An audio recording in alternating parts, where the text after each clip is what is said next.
Hello everyone, welcome back to S NEET. तो आज के वीडियो में अपन डिस्कस करेंगे डेंगू और चिकनगुनिया के बारे में। तो थंबनेल देख के तो आप समझ ही गए होंगे। तो अगर आपने ये वीडियो देखने के लिए वीडियो पे क्लिक किया है तो इस वीडियो को कंप्लीट देखना, क्योंकि इस टॉपिक से इस बार क्वेश्चन एक्सपेक्टेड है। क्योंकि ये दोनों टॉपिक डेंगू और चिकनगुनिया इन दोनों में बहुत सारी सिमिलरिटीज़ हैं। तो अगर आपको ऑप्शन में दोनों ऑप्शन देखने को मिलेंगे तो आपके लिए मुश्किल हो जाएगा कि मैं डेंगू क्लिक करूं या फिर चिकनगुनिया, जब तक आपको इसकी क्लेरिफिकेशन नहीं होगी। तो इस वीडियो में हम बहुत सिंप्लीफाई तरीके से आपको समझाने की कोशिश करेंगे कि कौन से डिजीजेस जो होती हैं वो डेंगू से रिलेटेड होती हैं और कौन से डिजीजेस कुछ चिकनगुनिया से रिलेटेड होती हैं। डिजीजेस तो ये दोनों खुद ही हैं, बट सिम्टम्स की बात करेंगे तो वो किस किस के स्पेसिफिक हैं उसकी बात अपन करेंगे और बड़े ध्यान से इस वीडियो में आपको क्लियर करने की कोशिश करेंगे। अगर मन करे तो लाइक कर देना और मन करे तो चैनल को सब्सक्राइब भी कर देना। तो चलो स्टार्ट करते हैं आज का वीडियो बिना किसी देरी के। और मन करे, अच्छा लगे तो और स्टूडेंट के साथ शेयर कर देना ताकि उनका भी फायदा हो जाए। तो सबसे पहले डेंगू और चिकनगुनिया के बारे में डिस्कस करेंगे। तो ये सबसे पहले जो फैमिली होती है, अर्बोवायरस फैमिली के जो वायरसेस होते हैं उसके द्वारा ये फैलाया जाता है। यानी कि इसमें भी डिफरेंट डिफरेंट टाइप होते हैं, बट अगर फैमिली आपसे पूछे ऑप्शंस में तो आपको अर्बोवायरस जो फैमिली है उससे के वायरस से द्वारा ये फैलाया जाता है सबसे ज़्यादा। अब देखो, डेंगू और चिकनगुनिया इनके जो ऑलमोस्ट कैरेक्टर्स होते हैं वो सिमिलर होते हैं।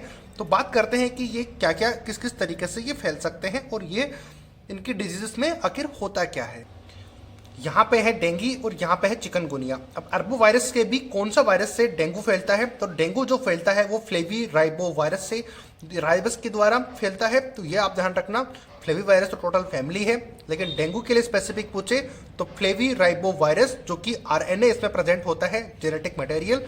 तो ये आप जरूर ध्यान रखना।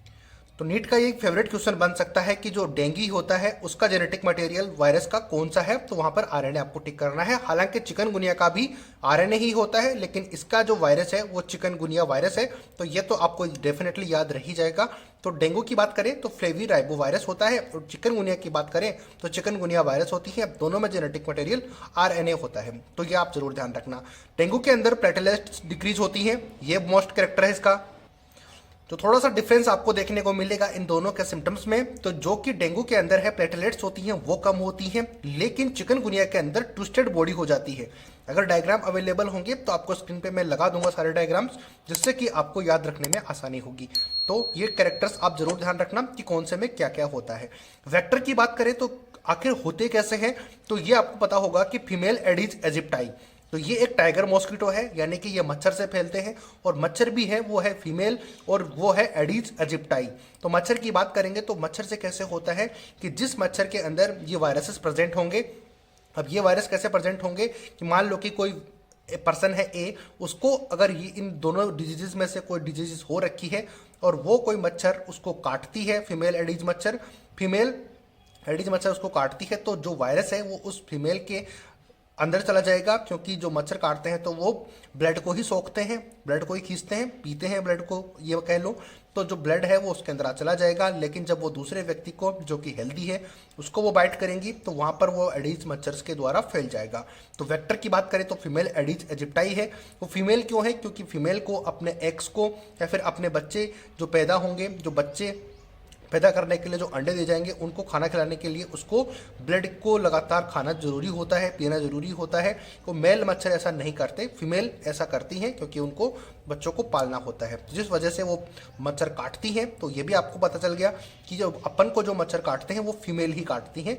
और इसी वजह से ये फीमेल एडिज एजिप्टाई जो है वो एक वेक्टर के रूप में काम करता है डेंगू और चिकनगुनिया के लिए, और इसको टाइगर मॉस्किटो भी बोल देते हैं। इतनी बात आपको समझ में आई होगी।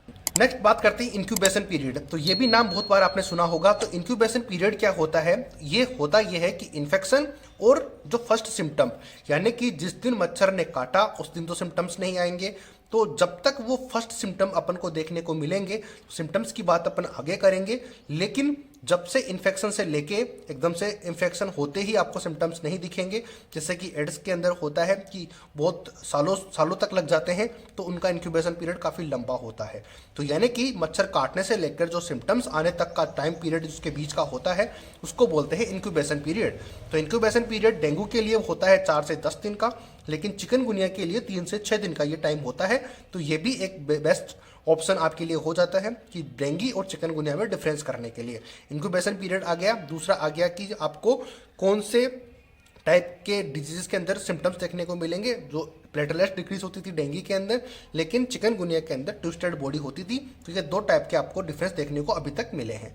अभी देखते हैं नेक्स्ट। तो ये आपको इंक्यूबेशन पीरियड समझ में आ गया होगा और टाइमिंग आपको दिखी रही है स्क्रीन के ऊपर। अब बात करेंगे डेंगू की। अब डेंगू दो टाइप का होता है, इसको ब्रेक बोन फीवर भी कहा जाता है। तो ये भी एग्जाम में आपसे पूछ सकते हैं। डेंगू के अंदर दो टाइप की डेंगू होती है, एक तो होती है क्लासिकल डेंगू और दूसरा होता है हीमोरेजिक डेंगू। अब ये क्या होते हैं?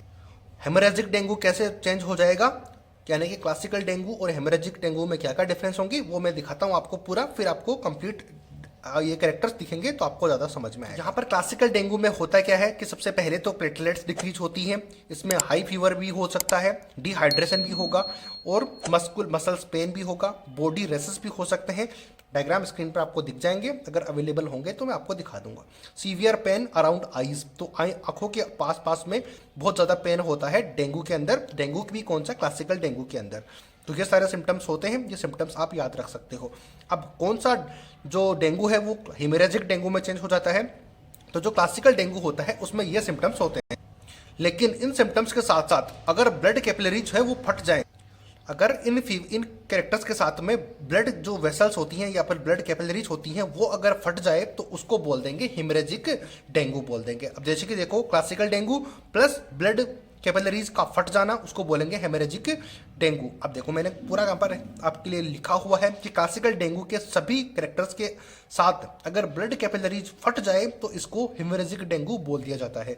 तो ये आपको समझने में अब आसानी हो गई होगी कि क्लासिकल डेंगू के अंदर ये कैरेक्टर्स होते हैं। इसके अलावा अगर ब्लड कैपिलरीज फट जाए तो वो हेमरेजिक डेंगू में चेंज हो जाता है। अब बात आती है कि इसको डायग्नोस कैसे करेंगे, यानी कि पहचानेंगे कैसे कि किस तरीके से अपने डेंगू हो रखी है या फिर बात करें डेंगू हो रखी है या फिर चिकनगुनिया। अब देखो, इसके अंदर सबसे पहला जो ट्रीटमेंट होता है वो सीबीसी टेस्ट होता है, जिसके अंदर कंप्लीट जो प्लेटलेट्स होती है उसको काउंट किया जाता है।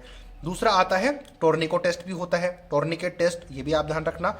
आरटीपीसीआर करते हैं टाइप 2 का, ताकि एक आरटीपीसीआर से क्या होता है कि छोटे से चीज़ को ब्रॉड लेवल पे करके अपन चेक कर सकते हैं। तो आरटीपीसीआर से अपन को जल्दी पता लग जाता है। एलाइजा भी होता है जो कि एंटीजन एंटीबॉडी की इंट्रैक्शन के ऊपर बेस्ड होता है, तो ये भी इसमें किया जा सकता है। तो आपको एड्स से और डेंगू के ऊपर ये पूछ सकते हैं कि किसमें इनमें सिमिलरिटीज होती हैं, तो एलाइजा टेस्ट इसमें भी किया जाता है। ट्रीटमेंट क्या हो सकते हैं वो भी देखते हैं। ट्रीटमेंट की बात करें तो सबसे पहले पेन किलर देते हैं, क्योंकि पेन को कम करने के लिए जो हेल्प करेगा, क्योंकि पेन होता है बहुत ज़्यादा इसके अंदर, इसलिए क्योंकि ब्रेकबोन फीवर भी इसको कहते थे, तो ब्रेकबोन फीवर के लिए पेन किलर जरूरी है। एंटीपायरेटिक देते हैं जो कि बुखार के लिए काम में आती है। फ्लूइड्स देते हैं, ओआरएस जैसे कि हो गया, क्योंकि डिहाइड्रेशन से बचने के लिए ये हेल्प करेगा। Other precautions as a doctor suggestion, तो बाकी जो डॉक्टर सजेस्ट करेंगे उनको अपन ध्यान रखेंगे, लेकिन एक चीज़ ध्यान रखेंगे कि इसमें एस्पिरिन नहीं देंगे, क्योंकि एस्पिरिन जो है ब्लड को पतला करती है, और ब्लड जितना पतला होगा, क्योंकि इसके अंदर प्लेटलेट्स जितनी कम होंगी तो उतना ही ब्लड को पे कंट्रोल कम होगा, क्लोट कम बनेगा ब्लड का, और क्लोट नहीं बनेगा तो बॉडी के अंदर बहुत ज़्यादा वो रिलीज होगा, अंदर बॉडी के अंदर ब्लड हो जाएगा, जिससे कि डेंजरस स्टेज हो सकती है। इसलिए एस्पिरिन नहीं देते, क्योंकि ये तो ब्लड को पतला करेगा, तो यानी कि जितना पतला करेगा वो डेंजरस होगा, ब्लड क्लॉट बहुत देरी से होगा, इसीलिए एस्पिरिन को अवॉइड करते हैं। नेक्स्ट बात करते हैं चिकनगुनिया की। तो चिकनगुनिया के सिम्टम्स और डायग्नोसिस के बारे में इसमें बात करेंगे। तो इसके अंदर भी जैसे कि सिमिलरिटीज हैं, दोनों को एक साथ पढ़ने का रीजन ही ये है कि दोनों में बहुत ज़्यादा सिमिलरिटीज हैं। तो देखो, इसमें हाई फीवर आता है, सीवियर जॉइंट पेन, तो ध्यान रखना कि उसके अंदर ब्रेकबोन था, लेकिन यहाँ पर जॉइंट पेन सबसे ज़्यादा होती है, जो कि चिकनगुनिया के अंदर होता है। हेडेक होता है, डिहाइड्रेशन होता है, तो डिहाइड्रेशन होगा तो हेडेक को नॉर्मल सी बात है वो होगा ही। रेसेस होते हैं बॉडी के ऊपर, वो आपको स्क्रीन पे दिख ही रहे होंगे कि स्क्रीन के ऊपर इस तरीके से इसमें रेसेस होते हैं। डायग्नोसिस की बात करें तो आरटीपीसीआर इसमें भी किया जा सकता है। आरटीपीसीआर होता है, एलाइजा होता है। तो डेंगू और चिकनगुनिया के अंदर सिमिलरिटीज के अंदर एलाइजा टेस्ट दोनों का सेम है, एंटीजन एंटीबॉडी इंटरेक्शन के ऊपर ये बेसिस होता है, ये आपको मैंने बता ही दिया था। अब देखो, ट्रीटमेंट की बात करें तो ट्रीटमेंट चिकनगुनिया के लिए पेन किलर्स यूज की जाती हैं, क्योंकि जॉइंट पेन सीवियर होता है तो उसको कम करने के लिए। इसके साथ साथ इसमें बुखार भी होती है, तो एंटीपायरेटिक इसके लिए यूज की जाती हैं। फ्लूइड्स, क्योंकि डिहाइड्रेशन इसमें भी होता है, तो उसको हेडेक और डिहाइड्रेशन से बचने के लिए ओआरएस का घोल देते हैं, और या फिर फ्लूइड का यूज करते हैं, जो कि डिहाइड्रेशन से बचाता है। एस्पिरिन इसमें भी यूज नहीं करते, क्योंकि सेम फीवर इसी में भी होती है, सेम सिम्टम्स इसमें भी होते हैं, सेम प्रॉब्लम वो इसमें भी हो सकती है, तो इसमें भी एस्पिरिन से बचा जाता है क्योंकि ये जो ब्लड वेसल्स होती हैं उनको रिलीज कर देगा, ब्लड को पतला कर देगी। तो ये बचने के लिए, तो ये कंप्लीट हुए डेंगू और चिकनगुनिया। तो आई होप कि आपको समझ में आ गए होंगे। अगर अच्छा लगा हो तो लाइक कर देना, सब्सक्राइब कर देना चाहो तो, और शेयर भी कर देना। मिलते हैं नेक्स्ट नए अपडेट के साथ। जय हिंद, जय भारत।